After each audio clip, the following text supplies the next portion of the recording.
As the chaplain stationed at the edge of the world, my duties went beyond the ordinary call of spiritual guidance. Here, in the heart of Antarctica, nestled within a subterranean research facility, my congregation consisted of a motley crew of scientists, explorers, and support staff, each with their own burdens far heavier than the ice above us. I had come to offer solace, yet the eerie, endless white outside often seemed to seep into our very souls, making my task all the more daunting. The facility itself was a marvel of modern engineering, designed to withstand the harshest conditions Earth could muster. Yet, for all its structural integrity, the living quarters felt like a bunker, an insulated cave with thick walls and no windows, where fluorescent lights flickered more often than not. It was here, amidst the hum of generators and the constant chill, that claustrophobia began to take on a new meaning. The confined space wasn't just physical, it was psychological, pressing down on us, compacting the air until it was hard to breathe. I often walked the narrow corridors, listening to the muffled sounds of conversation or the occasional clatter of equipment. The team was diverse. A Finnish medical doctor who spoke often of the serene cold back home, a British couple who could read the language of rocks, and a trio of mechanics whose laughter broke through the monotony like icebreakers at sea. Each person was a world unto themselves, yet here we were, clustered at the bottom of the earth, sharing a common purpose that none of us fully understood.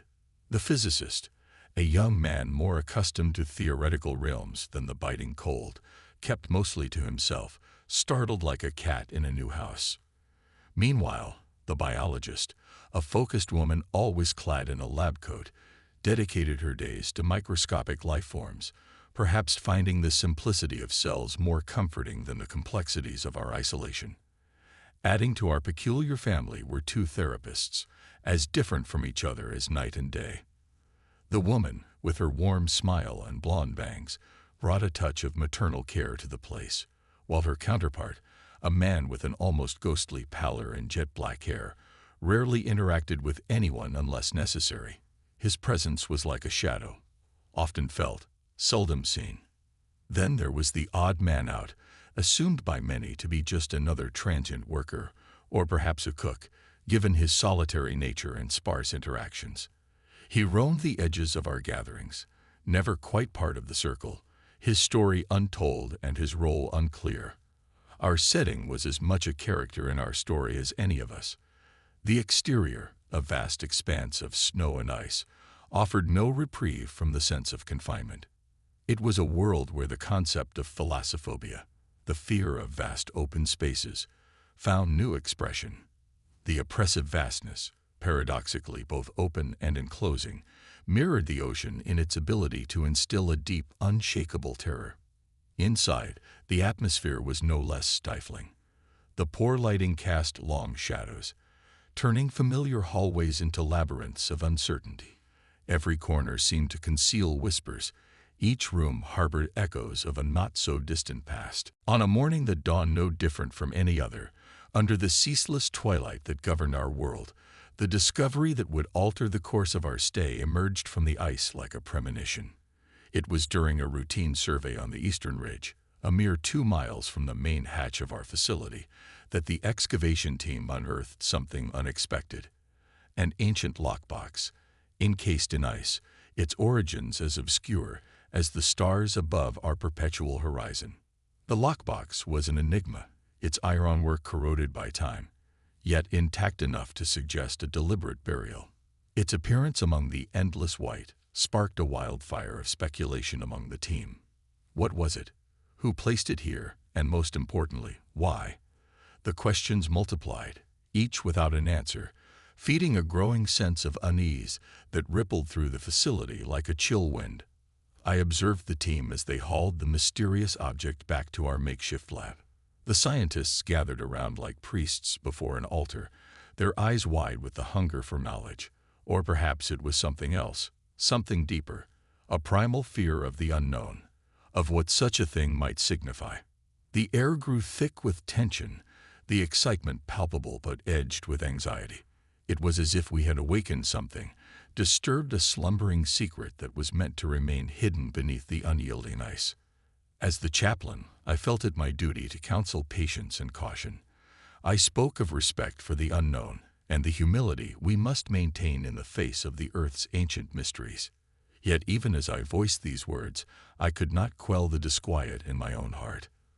The lockbox was a Pandora's box, its contents a mystery that tugged at the very fabric of our mission. The decision to open the lockbox was made with a haste that I found disconcerting. Curiosity, often as much a vice as a virtue in such isolated confines, overrode the cautious whispers of restraint. With each tool applied to pry open the ancient seal, a collective breath was held, the fluorescent lights flickering ominously overhead as if protesting the intrusion. When at last the lid gave way, the room was silent save for the creak of old metal. Inside, the box was remarkably empty, or so it seemed. There were no gold coins, no ancient scrolls, nothing to satisfy the thirst for tangible treasure. But as the moments passed, a coldness seeped into the room, a chill deeper than the Antarctic frost. It was then that the first of us began to shiver, not from the cold, but from something else, something unseen. The physicist, usually so detached from the belief in anything beyond numbers and theories, whispered nervously about an energy. A presence, he called it. It was dismissed as stress by some, but I could not ignore the unease that clung to his words. It was a sentiment echoed in hushed tones across the cafeteria that evening, beneath the buzz of heated discussions and the clatter of dinner plates. Sleep did not come easily that night. I lay in my bunk, the sounds of the facility around me now tinged with a sinister undertone. The corridors seemed to whisper, the walls to creak with the weight of our discovery. I wondered about the lockbox, about what invisible forces we might have unleashed, not from within it, but within ourselves. Our own fears and imaginations were perhaps the most potent spirits in this desolate place. Reflecting on the day's events, I penned my thoughts in the journal that had become both confidant and witness to my journey here. The lockbox, I wrote, was not just a container of artifacts. It was a vessel of our own human mysteries and fears, a mirror reflecting back the depths of our souls. How we handled its discovery would test not just our intellects, but the very essence of our spirits. As I closed the journal, the light flickered once more, a silent sentinel in the dark, watching, always watching. The day Clayton arrived at our Antarctic haven, the wind howled with more ferocity than usual, as if nature itself was wary of the new arrival. His arrival was unannounced, his presence unexpected. Yet none could ignore the weight of his influence over our expedition. The man who had funded our journey, who had remained a mere name on paperwork until now, stood before us in flesh and blood, casting a long shadow across the cold, sterile floor of the facility. Clayton was a figure of contrast, dressed in a dark, finely tailored coat against the stark white backdrop of the ice. His eyes, sharp and discerning, scanned the room with an air of calculation. I greeted him, as did the others, with a mix of reverence and suspicion. He offered a polite nod in return, his demeanor reserved, yet there was an undeniable intensity about him that suggested a deeper agenda. As he addressed the group, his voice was calm, measured, but it carried an undercurrent of urgency. He spoke of the lockbox and its discovery, hinting at its significance in a way that seemed both rehearsed and spontaneous. "You are on the brink of uncovering truths that extend beyond ordinary understanding," he said. His words were cryptic, laced with a charisma that was unsettling in its potency. The team reacted with a blend of excitement and anxiety. The geologists, husband and wife, exchanged glances, their skepticism evident. The physicist appeared intrigued, his earlier apprehensions momentarily forgotten, swept up in the gravity of Clayton's implications. As for myself, I felt a tug of war within, between my role as a spiritual guide and the gnawing concern that we were delving into realms best left untouched. In the days following Clayton's arrival, the atmosphere within the facility shifted palpably. The casual camaraderie that had cushioned our isolation gave way to a tense anticipation. punctuated by whispered conferences and speculative glances. Clayton moved among us like a shadow, his interactions calculated, leaving a trail of unease in his wake. The external conflicts that had simmered beneath the surface of our daily routine began to boil over. Arguments broke out over trivial matters, protocols, schedules, even beliefs. The cold outside seemed to seep into our relationships, freezing the warmth that had once bonded us. As the chaplain, I found myself counseling more frequently, my words struggling to bridge the growing divides. One evening, I found Clayton alone in the cafeteria, staring out at the storm through the thick glass of the observation deck. I approached him, hoping to glean more about his intentions. "Why are we really here, Clayton?" I asked, my tone more direct than I had intended. He turned to me, his expression unreadable. "We seek thresholds, Chaplain," he replied cryptically. "Thresholds of human endurance, of scientific possibility, and perhaps of spiritual understanding." His words echoed in my mind long after our conversation. Thresholds, were we pushing against the limits of nature, or were we crossing boundaries that were meant to safeguard us? The chaplaincy taught me to seek answers in faith, yet here I was, confronted with questions that faith alone could not answer. That night, as I lay in my bunk, the howl of the wind mingling with the distant hum of generators, I pondered our human capacity for curiosity and the dangers it entailed. We were explorers by nature, driven to uncover the mysteries of the universe. Yet, in our quest for knowledge, we sometimes found ourselves face to face with truths that challenged our very essence. Clayton's presence among us was a catalyst, a stone thrown into the still waters of our secluded existence. As I drifted into a restless sleep, I prayed for wisdom to guide my flock through the turbulence of discovery, and the wisdom to recognize the line between what we could explore and what we should revere. The days following Clayton's cryptic declarations were marked by a palpable shift in the atmosphere within our subterranean refuge. What had begun as an expedition driven by scientific curiosity now morphed into something tinged with the spectral. The lockbox, once merely an ancient relic, had become the epicenter of a psychological maelstrom that swept through the corridors of our facility like a ghostly wind. It began with nightmares, vivid and disturbing, that haunted many of us during the long Antarctic nights. I myself experienced dreams where the ice outside transformed into a living entity, whispering secrets in a language as cold as the wind. It was during one of these restless nights that the biologist, usually so composed, was found wandering the halls, her eyes wide with terror, murmuring about eyes in the darkness that watched her every move. The physicist, who had initially dismissed any notion of the supernatural, began to voice his own fears. He confided in me one evening under the dim glow of the rec room's lights, his voice barely a whisper. "There's something here with us, Chaplain," he said, his usual skepticism replaced by a haunted look. "It's not just in our minds. It's as real as the ice itself." As the chaplain, I struggled to maintain a semblance of order and comfort. Each day brought with it new reports of apparitions and inexplicable occurrences.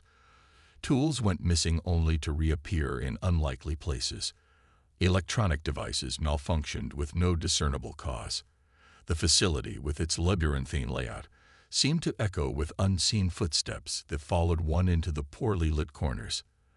The situation escalated when the older Finnish doctor, normally the epitome of calm, claimed to have seen his own breath form words in the cold air of the medical bay. "Help us," the words had said, forming from the vapor and dissipating before he could capture proof. His story, told over a hastily convened meeting in the cafeteria, sent shivers down my spine, not just for the content, but for the fear I saw in the eyes of my companions. In an effort to provide some comfort, I organized evening gatherings where we could share our fears and offer support. Yet these sessions often ended with more questions than answers, the shared stories weaving a tapestry of terror that no rational explanation could cover. The team looked to me for guidance, for words of comfort, but I found myself grappling with my own uncertainties. One particular incident shook us all. The mousy man, who had kept to himself since our arrival, screamed one night from his room. When we broke down the door, we found him cowering in the corner, his face pale, his eyes wild. "It's here," he shrieked, pointing at the empty air. "The guardian of the box." No one else saw anything, but the terror in his voice was enough to make believers of the most skeptical among us. The oppressive atmosphere of the facility seemed to thicken with each passing day. The fluorescent lights flickered more frequently, casting ghostly shadows that danced just out of sight. The cold seeped into every layer of clothing, every pore of our skin, as if the ice itself was closing in on us. As I lay in my own bunk at night, listening to the wind howl like the chorus of the damned, I pondered our plight. Were these manifestations of stress, psychological projections of our deepest fears? Or had we indeed stirred something ancient and indomitable, not just from the ice, but from within the darker recesses of our own minds? The answer eluded me, and as sleep finally claimed me, I prayed for deliverance from whatever had besieged us, be it of this earth or beyond. The tension that had been building within the walls of our icy sanctuary reached its zenith one bleak morning when the unthinkable manifested before our very eyes. It was during the routine gathering for breakfast in the cafeteria, a space that had become a common ground for sharing meals, and increasingly, our fears, that horror struck in a form so visceral and terrifying that it threatened to unravel the sanity of everyone present. As we sat, the fluorescent lights overhead flickered more aggressively than usual, casting an eerie glow over the assembled group. Then, without warning, the room was plunged into darkness. A collective gasp filled the air, a sound made all the more chilling by the sudden and complete absence of light. It lasted but a moment, yet when the lights stuttered back to life, the scene that greeted us was one of biblical proportions. There, in the center of the room, where just seconds before there had been nothing but empty space, stood a figure crucified upon an impromptu cross, made from what looked like piping material. It was Marcus, one of the maintenance crew, his eyes wide with an unspeakable terror, his mouth agape in a silent scream. The sight was so shockingly real, so detailed in its macabre presentation, that a wave of nausea swept over me. Panic ensued.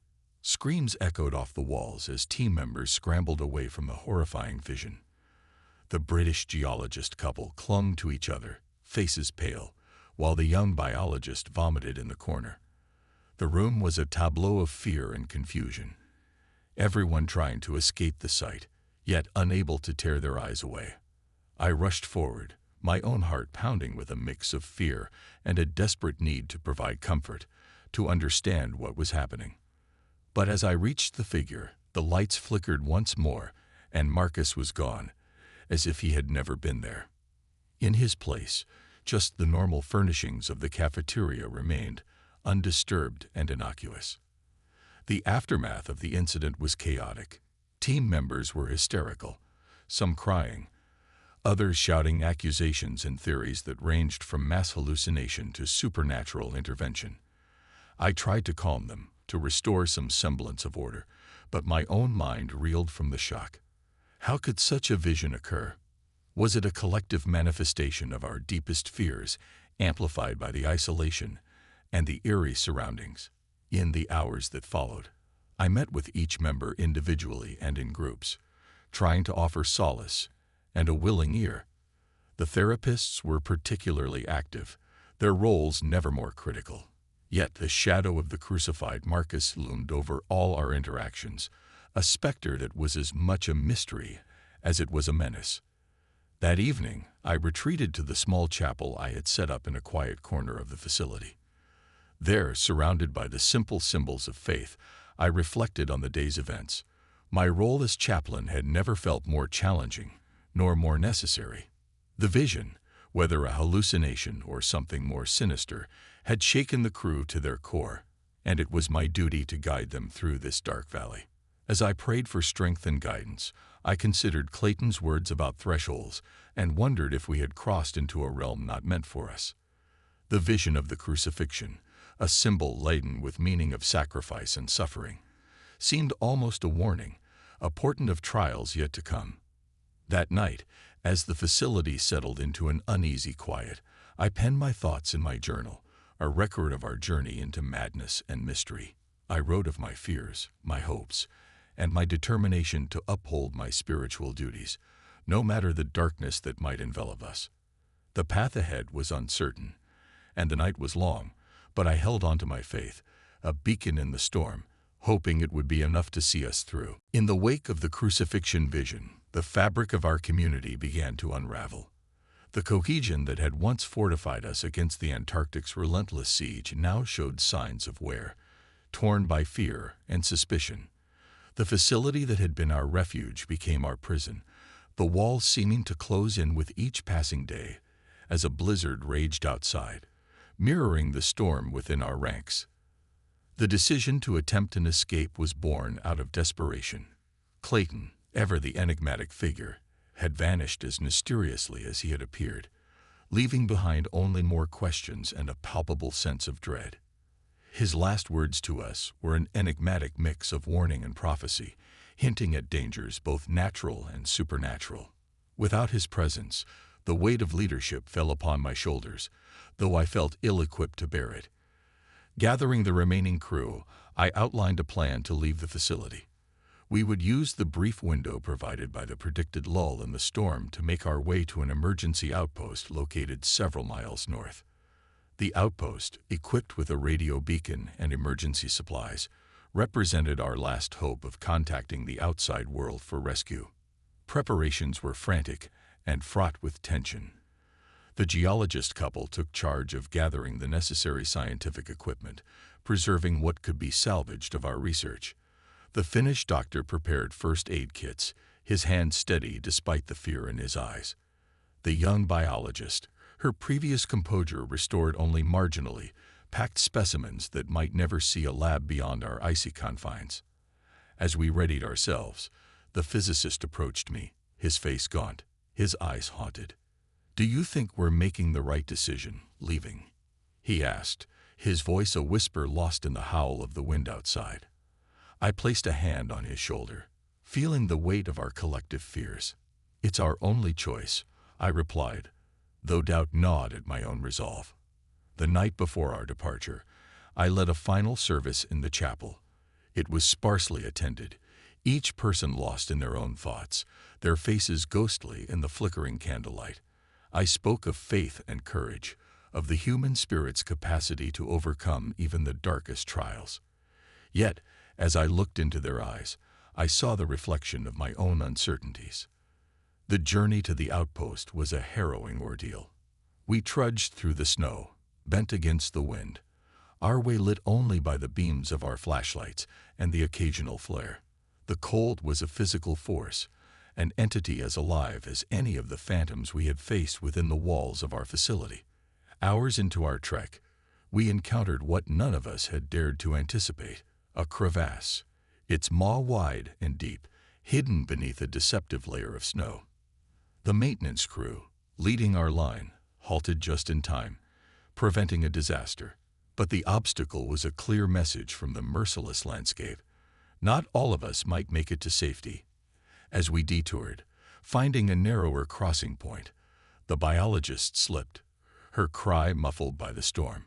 It was the doctor who reacted first, grabbing her arm in a life-saving grip. We managed to pull her back from the brink, her eyes wide with the stark realization of how close she had come to oblivion. That night, as we huddled in the relative shelter of a rock outcrop, the storm raging around us, I reflected on the day's events. We were fractured, yes, but not yet broken. The outpost was still miles away, the future uncertain. Yet, amidst the chaos, there remained a glimmer of hope, a belief that together, we might survive the perils of both nature and our own fears. As I drifted into an uneasy sleep, I prayed that this belief would be enough to lead us through the storm. As dawn broke over the icy expanse, its light was a weak balm to our chilled spirits. The outpost was now within our reach, a beacon of hope in the relentless storm. Yet, as we trudged forward, our bodies battered by the wind and our hearts weighed down by the ordeal, it was clear that the journey had taken its toll. The outpost appeared on the horizon like a mirage, its form blurred by the swirling snow. As we approached, the reality of our situation set in. This small haven was not just a place of refuge, but a marker of our survival and a testament to the human will to endure. We entered the outpost, a cramped but welcome shelter from the unforgiving Antarctic wilderness. Inside, the outpost was stark, the air still and cold, untouched by the warmth of human presence for seasons. We set about activating the heating systems and the emergency radio, our movements mechanical, driven by the necessity of survival. The physicist took charge of the radio, tuning it with trembling hands, each static crackle a heartbeat in the silence. As the radio sputtered to life, a voice crackled through the storm, a thread of sound against the overwhelming silence. Contact with the outside world was established, our relief palpable and mixed with an exhaustion so deep it was almost beyond feeling. We relayed our coordinates and our situation, the voice on the other end promising a rescue as soon as the weather permitted. In the ensuing hours, as we awaited rescue, the facility and its horrors seemed to recede like a bad dream in the light of day. Yet the shadows of what we had experienced clung to us, a chill that the physical warmth of the outpost could not dispel. We spoke little, each lost in personal reflections, our gazes often drawn to the whiteness outside, a blank canvas that was both beautiful and terrifying. The outpost became our world, a liminal space between the nightmares behind us and the uncertain future ahead. I took to writing in my journal, the pages filling with the events we had endured, my words a testament to the resilience and fragility of the human psyche. I wrote of the physicist's bravery, the biologist's close call, the steady hands of the Finnish doctor, and the unspoken fears that had driven us to the edge of despair. The day of our rescue arrived with a clarity in the sky that seemed almost miraculous. A helicopter, its blades a thudding promise of return to civilization, touched down near the outpost. We emerged from our shelter, squinting against the light, our figures hunched and small against the vast landscape. As we boarded the helicopter, the facility was a mere speck in the distance, a dark spot on the white horizon. My last glimpse was tinged with a complex mix of relief and sorrow, the memories of those lost and the mysteries unresolved mingling with gratitude for our deliverance. As the helicopter lifted off, taking us away from the ice that had been both our prison and our crucible, I reflected on the journey. We had ventured into the unknown, touched the face of otherworldly horrors, and come back changed. The ice had tested us, broken us in some ways, but in others, it had forged us anew. The flight back was quiet, each of us introspective, our thoughts a whirl of past fears and future hopes. As the chaplain, I pondered the spiritual lessons of our ordeal, the questions of faith and fate that would linger long after our physical wounds had healed. The ice had been a harsh teacher, but the lessons of resilience, of faith, and of the indomitable human spirit would endure, whispered in the winds that continued to sweep over the endless, enigmatic white.